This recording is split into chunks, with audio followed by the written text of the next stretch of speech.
ایک دن کے دوران جنگلوں اور پہاڑوں کے درمیان ایک دوری گاؤں میں ایک خوبصورت عورت نام درگا رہتی تھی۔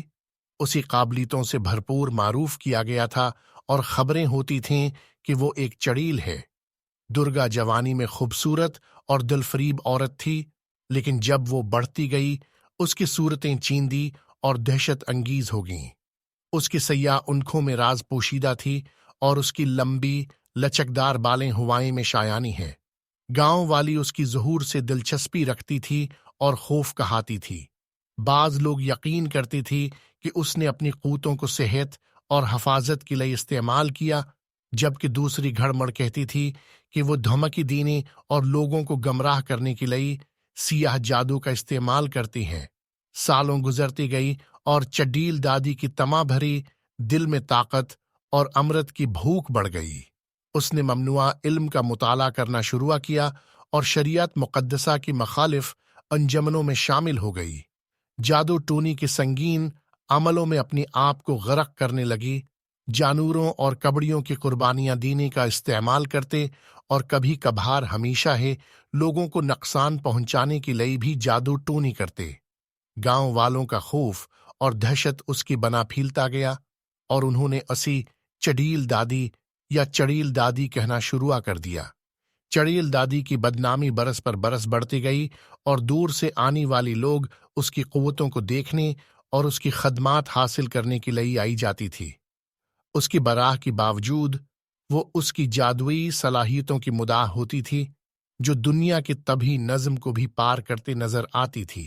ایک بدقسمت رات کچھ دلیر گاؤں والی فیصلہ کرتے ہیں کہ وہ اب چڑیل دادی کی دہشت کو اپنی گاؤں سے ختم کر سکتی ہیں۔ وہ رات کی اندھیری میں اکٹھی ہوتی ہیں، ٹارچ لے کر اور قدرتی جادو کی چھڑی گئی روایاتی تکیوں سے مسلح ہو کر۔ ان کا پلان چڑیل دادی کو قبضے میں لانا تھا اور اس کی دہشت کی زیری اثر گاؤں کو اس کی بدلنے کا سلسلہ ختم کر دیتا۔ وہ ڈھالوں میں چھپ کر حفاظتی منتری پڑھتی ہوئی اور اس کی گھر کی طرف بڑھا پڑتی ہیں۔ اندرون چڑیل دادی نے ان کی پیش رفت کو محسوس کیا اور اپنی لیے ایک شدید مقابلہ تیار کیا۔